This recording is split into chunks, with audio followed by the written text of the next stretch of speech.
Hello there. So today I got something kind of special in the mail.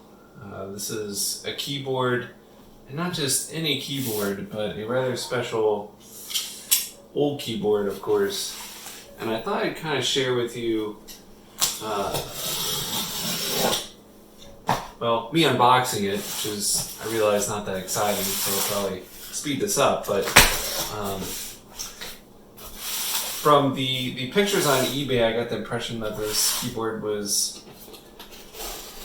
a bit dirty and so forth. I mean, definitely well used, and so I'm gonna have to clean it a little bit, I think. And from the look of it, in fact, I'm trying to figure out how best to open this. I'll just try to cut open it up here on the side. From the look of it, it looked like I was probably gonna have to do some maybe retro bright on it. Use some peroxide, mind it, but we'll get this open and see what we got first. Christmas. Now, one of the things that kind of attracts me to certain old vintage computer items is when it comes in the original case, because, well, usually what that means is that it's going to be in pretty good shape.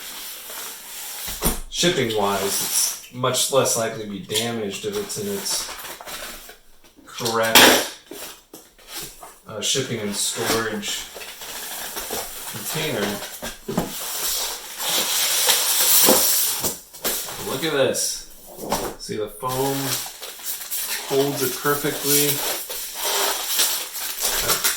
Maybe too well. They really taped it up.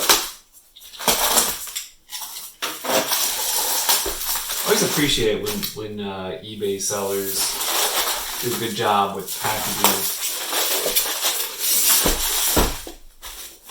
Now you can tell right away that this is a pretty old keyboard, because it's got that 5-pin XT-AT connection, so it's most likely prior PS2.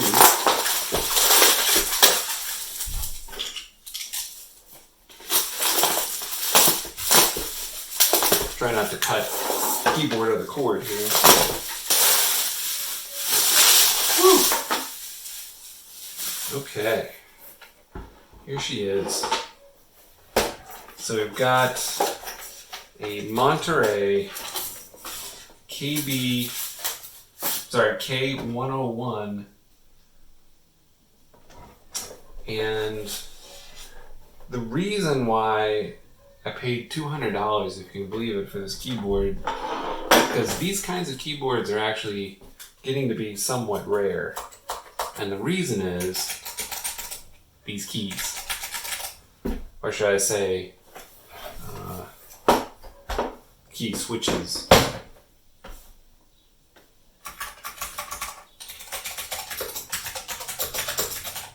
Deliciously clicky.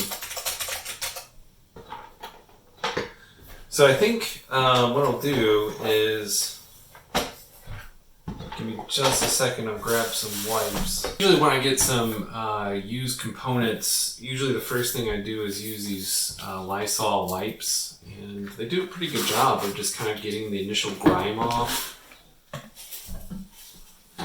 Before I think of retro brighting or doing anything more invasive like that. Kind of want to do an initial pass. It's actually pretty amazing how much this gets off.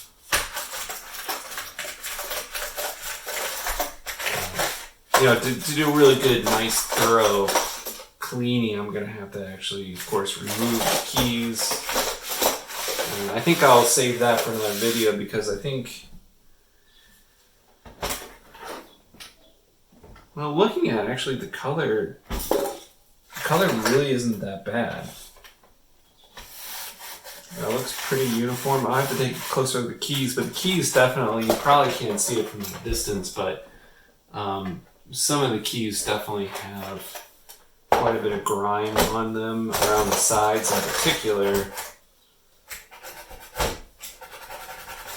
So I think what I'll do is continue to give this a little bit of a clean here, and then move the camera around so we can take a closer look at it, take a look at the key switches, and we'll maybe open it up and see what we have inside. This is a pretty hefty keyboard, so why not compare it to some other keyboards I have and go from there.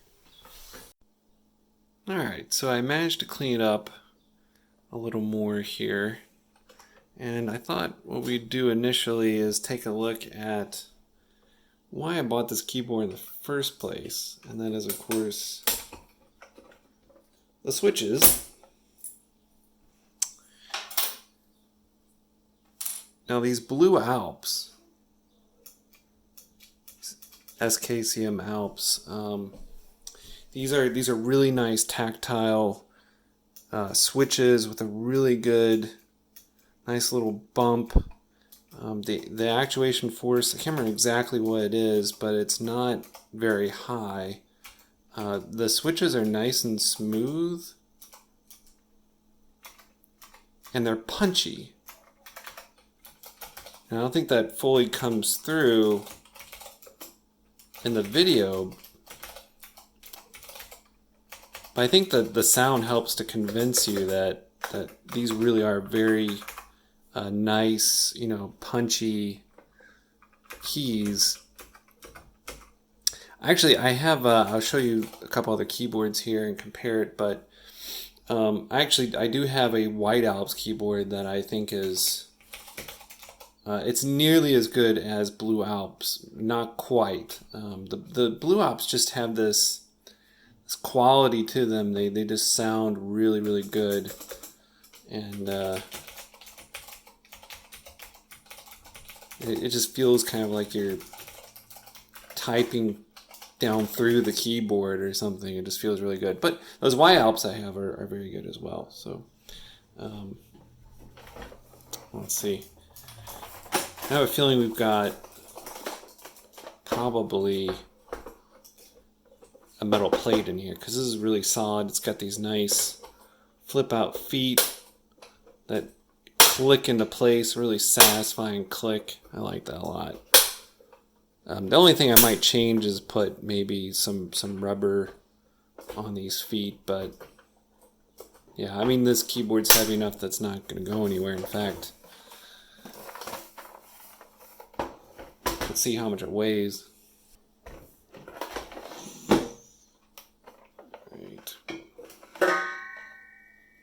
Okay, I know you can't see it, but that is, maybe you can, 3.5 pounds. It's pretty hefty.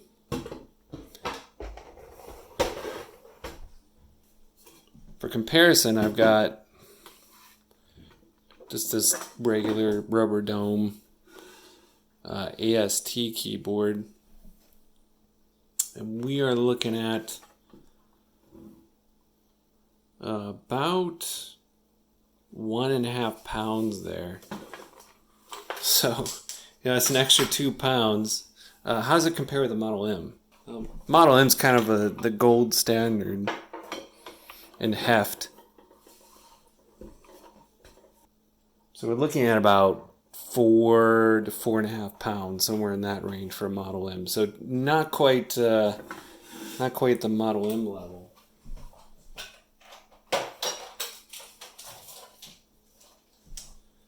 One other keyboard though, this is probably my favorite keyboard. This is the Focus 2001, and with this really nice cover on it, plastic cover, dust cover. And it is also coming in 3.5 pounds here. So pretty well in line with some of the more premium keyboards around that time.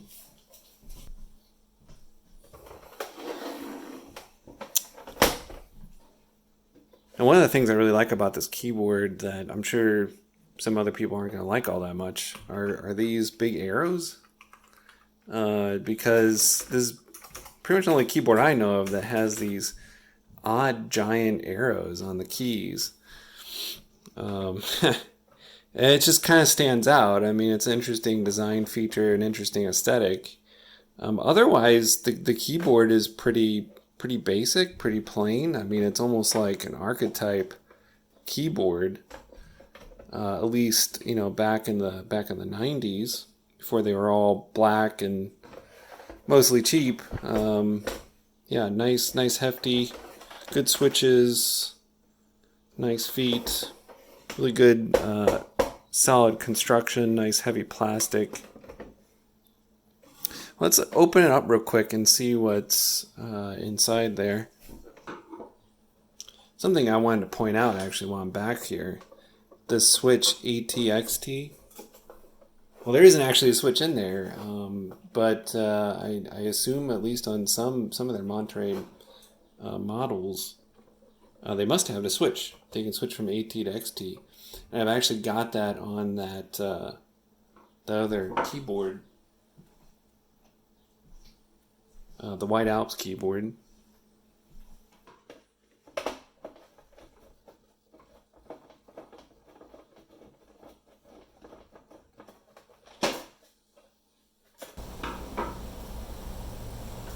Alright, let's get this piece of plastic off here, take a look at the inside. Ooh man, it's kind of dusty. Got some dust bunnies in there. Yeah, it's got this nice, really solid plate. It says K102, which is kind of weird since it's K101. Yeah, that's pretty solid.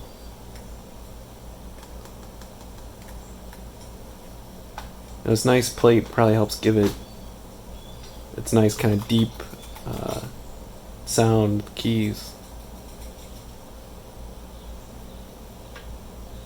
Keeps it nice and steady, keeps the vibrations down.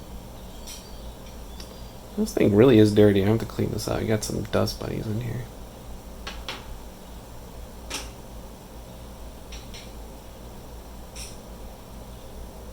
Alright, let's get this thing hooked up. Alright, so now we're down in the basement.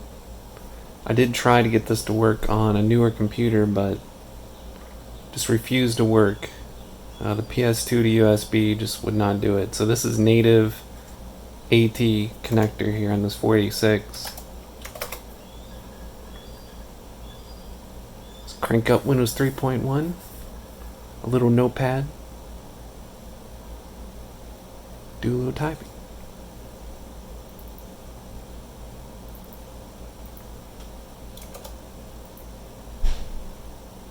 One thing I really like about this keyboard, unlike some other, you know, Blue Alps keyboards you'll find, is that the layout is, of course, standard. You know, like a Model M or mini modern keyboard. So it's really easy to type on.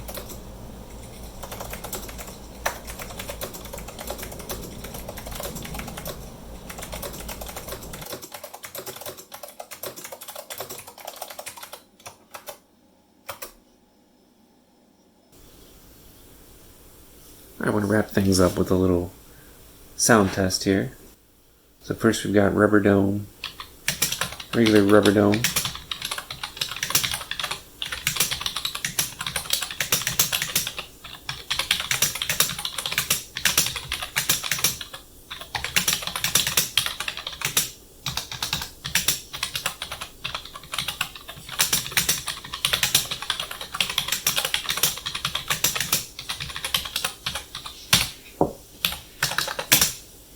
Okay, it's rubber dome.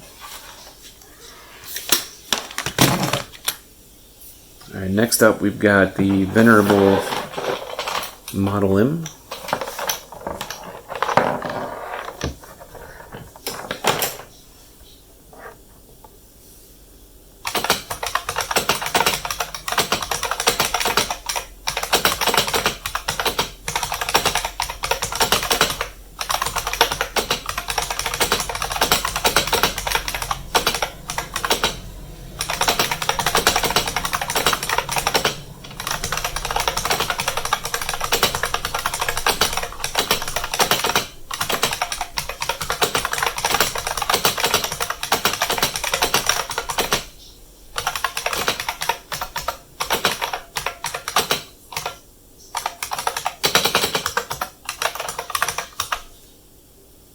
Alright.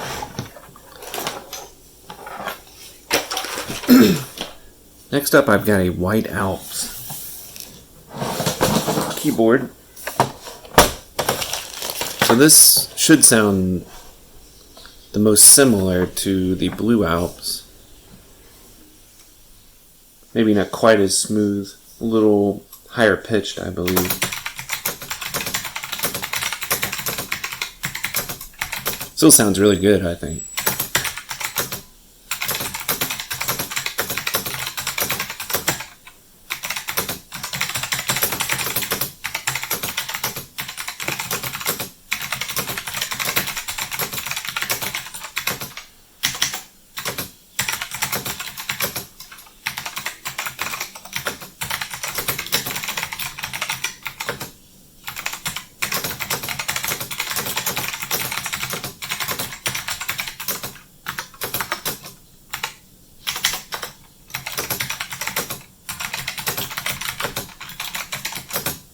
Okay, that's the White Alps.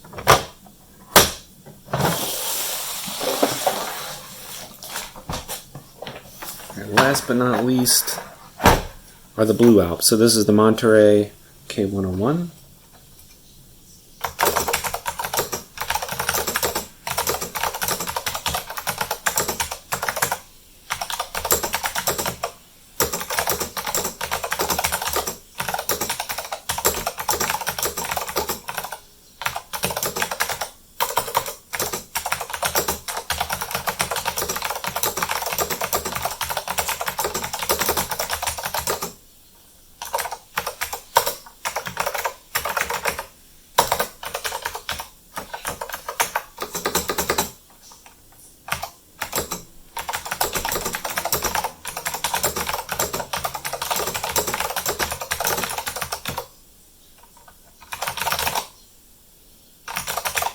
Has an amazing sound, nice and deep.